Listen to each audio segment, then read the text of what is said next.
우리가 알던 이전의 것들을 버리는 것들에 있어서 본질적인 부분에 잘못된 것들은 버리되 경건에 유익이 될 만한 비본질적인 부분들, 일반 은총에 가까운 부분들은 복음에 유익이 되는 방향으로 사용하시면 됩니다. 기도문을 작성한다든지, 또 사모늘을 한다든지, 정시기도, 무시기도, 24기도, 집중기도, 이런 표현들이 그렇습니다. 정시기도, 무시기도, 24기도는 하셔도 됩니다. 기독교 강요 제3권에서 칭의와 성화에 대해서 말한 칼빈은 이어 기도에 대해 중요하게 말합니다. 그리고 기도에는 훈련이 필요하다고 말합니다. 왜냐하면 기도는 주님께서 명령하신 계명이기 때문입니다. 우리는 기도할 자유를 가지고 있지만 동시에 기도해야 할 의무를 가지고 있습니다.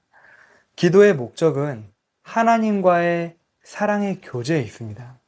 또한 기도를 통해 하나님 앞에서 우리 자신이 어떠한 존재인지 깨달아 완전한 겸손으로 나아갈 수 있습니다. 이를 두고 칼빈은 올바른 기도의 법칙을 4가지로 권해주는데 이번 시간에는 그중 첫 번째를 중점으로 좀 살펴보겠습니다. 먼저 기도를 두고 합당한 자세가 있다고 칼빈은 말합니다. 먼저 우리가 기도해야 할 이유는 무엇일까요? 그것은 우리의 정체성이 기도자이기 때문입니다. 우리는 기도해야 할 존재로 부르심을 받았습니다.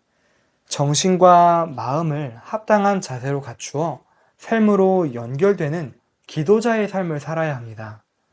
다니엘서 6장 10절을 보면 다니엘이 하루 3번 예루살렘을 향한 창문을 열고 하나님께 기도하였다 라고 나옵니다. 유대인은 하루에 12번씩도 기도했습니다. 그러나 주님께서는 그것도 칭찬하지 않으셨습니다. 바울은 갈라디아서 5장 17절을 통해 쉬지 말고 기도하라 라고 말합니다. 그렇게 자유롭게 항상 기도하려면 앞서 언급한 기도의 훈련이 우리에게 먼저 필요합니다. 시간과 장소를 정해놓고 전심과 전념으로 하나님께 나아가는 기도의 훈련이 필요합니다.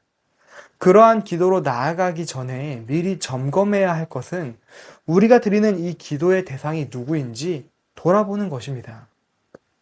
계시록에 나오는 천사가 기도를 금향로에 담아 하나님께 드리는 그 말씀이 있습니다. 그런데 우리 믿음의 선배들은 정작 하나님 앞에 상달되는 기도는 많지 않을 것이라고 말합니다. 기도 이전에 죄가 침투하면 그 기도는 하나님께 상달되지 않습니다. 그래서 우리가 기도에 임할 때 우리의 생각, 우리의 감정 하나하나까지 진지하게 하나님께 집중되어져야 합니다. 왜냐하면 우리의 기도를 받으시는 분은 하나님이시기 때문입니다. 우리는 본래 하나님 앞에 나아갈 자격이 하나도 없습니다. 그러나 우리가 기도할 수 있는 이유는 하나님의 너그러운 성품에 의해 우리가 초청받았기 때문입니다. 그렇기 때문에 우리는 기도할 자유를 가짐과 동시에 기도해야 할 의무를 가진 것입니다. 하지만 그 기도는 사람인 우리에게 유익을 가져다 줍니다. 우리의 연약함으로는 기도할 수도 없고 기도의 유익을 얻을 수도 없는데 하나님께서는 그런 우리에게 약속을 주셨습니다. 로마서 8장 26절에는 기도할 바를 알지 못하는 우리를 성령 하나님께서 친히 도우신다고 말씀하십니다. 무엇을 도우신단 말입니까? 우리가 뭘 기도해야 할지, 뭘 탄식해야 할지, 뭘 깨달아야 할지 성령 하나님께서 친히 도와주신다는 것입니다. 그리고 우리가 열심과 열정으로 기도하며 나아갈 수 있도록 우리의 연약함까지 친히 도와주십니다. 그렇게 우리의 기도가 주님께서 받으시기 합당한 기도가 되도록 이끌어 주십니다. 정말 기도하는 기도자에게는 그리스도인의 향기가 납니다. 아무리 불신자여도 하나님이 원하시는 기도를 하는 기도자에게 나는 그 그리스도의 향기를 맡을 줄 압니다. 그 향기는 곧 평안입니다. 그리고 기도하는 중에만 나타나는 것이 아니라 참되게 기도하는 자의 그 기도 이후의 삶에서까지 이어지는 그 기도의 향기를 맡을 줄 압니다. 이처럼 기도는 기도 시간에만 국한되지 않고 기도 이후에도 열매로 나타납니다. 예수님께서는 제자들에게 주기도문을 가르치시며 하나님이 하시는 일이 이 땅 가운데 이루어지도록 기도하라고 말씀하셨습니다. 이때 기도하는 이들은 자신의 연약함을 알고 이 땅에서 하나님의 일이 나를 통해 이루어짐에 대해서 탄식함과 감사함으로 간구할 수밖에 없습니다. 그리고 그렇게 기도한 자들에게 나타나는 것이 경건을 향한 연습, 훈련, 연당입니다. 하나님 나라가 우리의 삶을 통해 이 땅 가운데 나타나지도록 경건과 기도를 향한 훈련을 멈추지 않는 것입니다. 거기에 있어서 필요한 기도의 훈련, 기도의 체질은 놓지 마십시오. 우리가 알던 이전의 것들을 버리는 것들에 있어서 본질적인 부분에 잘못된 것들은 버리되 경건에 유익이 될 만한 비본질적인 부분들, 일반 은총에 가까운 부분들은 복음에 유익이 되는 방향으로 사용하시면 됩니다. 기도문을 작성한다든지 또 사모늘을 한다든지 정시기도, 무시기도, 24기도, 집중기도 이런 표현들이 그렇습니다. 기도에 대한 이런 시간과 장소에 대한 구분, 집중을 돕는 방식들은 사실 우리 개신교뿐 아니라 다른 종교들에도 있는 부분들입니다.